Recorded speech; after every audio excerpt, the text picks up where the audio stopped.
আমরা আমাদের রবকে ভুলে যাচ্ছি না তো? আসসালামু আলাইকুম ওয়া রাহমাতুল্লাহি ওয়া বারাকাতুহু। আশা করি সবাই ভালো আছেন। আজ আমি এমন এক বিষয়ে কথা বলবো যে বিষয়টা আমাদের সকলেরই জীবনের সাথে মিশে আছে। হয়তো আমরা তা উপলব্ধি করতে পারছি না। আমরা এক অদ্ভুত ব্যস্ত সময়ে বাস করছি।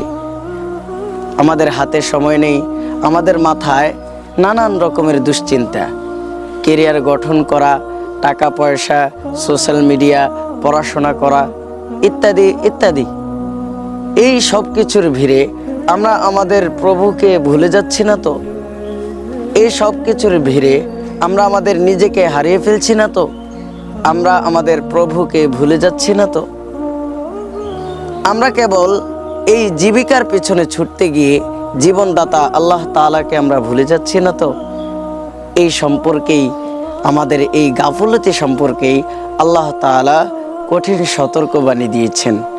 পবিত্র কালামুল্লাহ শরীফে আল্লাহ তাআলা সূরাতুল হাশরের 19 নম্বর আয়াতে বলছেন, ওয়ালা তাকুনু কাল্লাযীনা নাসুল্লাহা ফাআনসাহুম আনফুসাহুম উলাইকা হুমুল ফাসিকুন। আল্লাহ তাআলা বলছেন, তোমরা তাদের মতো হয়ো না যারা আল্লাহকে ভুলে গিয়েছেন।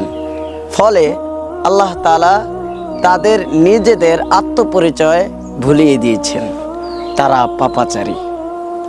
সুতরাং যদি আমরা এই আয়াতের দিকে যদি আমরা লক্ষ্য করি, আমরা নিজেদের দিকেই যদি লক্ষ্য করি যে আমরা আসলে যখন আমাদের প্রভুর কাছ থেকে দূরে সরে যাচ্ছি, আমরা যখন নামাজ থেকে দূরে সরে যাচ্ছি, আমরা যখন ইবাদত থেকে দূরে সরে যাচ্ছি, আসলে আমি মুসলিম কিনা, আমি মুসলমান কিনা, আমার আত্মপরিচয় কি, এগুলো কিন্তু আমি আসলেই ভুলে যাচ্ছি।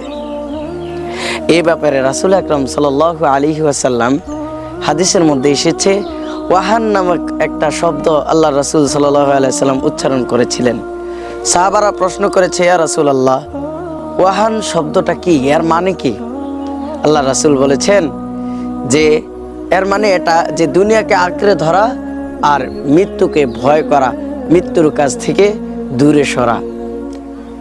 সম্মানিত ভিউয়ার্স, আজকে যদি আমরা লক্ষ্য করি, আমরা দুনিয়াকেই আঁকড়ে ধরেছি। আমাদের এখন দুনিয়াটাই সব। আমরা দুনিয়ার মোহে পড়ে যত রকমের অন্যায়, অবিচার, পাপ সব কিছু আমরা করছি। আমাদের হাতে ফেসবুক চালানোর মতো, ফেসবুক স্ক্রল করার মতো 5 মিনিট সময় আছে, কিন্তু আমাদের আল্লাহর কাছে সিজদাতে যাওয়ার জন্য, নামাজে যাওয়ার জন্য 5টা মিনিট সময় আমাদের হয় না। আমাদের এই করুণ অবস্থা কেন?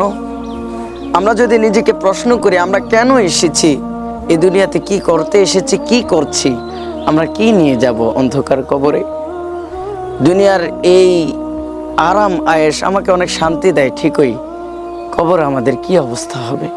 আমরা তো মুসলমান, আমাদের তো পরিচয় আছে, আমাদের তো প্রভু আল্লাহ, যে আল্লাহ দিনে 5 বার আমাদেরকে নিজে ডাকেন মুয়াজ্জিনের মাধ্যমে। আমরা কেন বারবার গাফলতি করছি? আমরা কেন বারবার পিছিয়ে পড়ছি?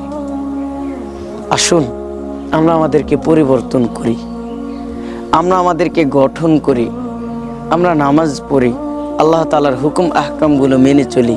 ইনশাআল্লাহ আল্লাহ তাআলা আমাদেরকে ক্ষমা করবেন। আগে যা হয়েছে হয়েছে, আল্লাহ তাআলা আমাদেরকে অবশ্যই ক্ষমা করবেন। কেননা আল্লাহ তাআলা নিজেই বলেছেন, তোমরা আমার রহমতের দরজা থেকে নৈরাশ হইরো না।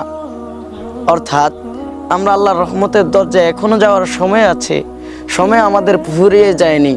আসুন আজই তওবা করি, আসুন আজই ফিরে যাই, আসুন আজই নামাজে যাই, আসুন আজই আল্লাহ তাআলার কাছে ক্ষমা চাই।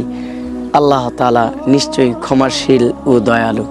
আল্লাহ তাআলা আমাদেরকে ক্ষমা করুন, সামনের জীবন আমাদেরকে সুন্দরভাবে জীবন যাপন করার তৌফিক দান করুন। আমিন। আসসালামু আলাইকুম ওয়া রাহমাতুল্লাহি ওয়া বারাকাতুহু।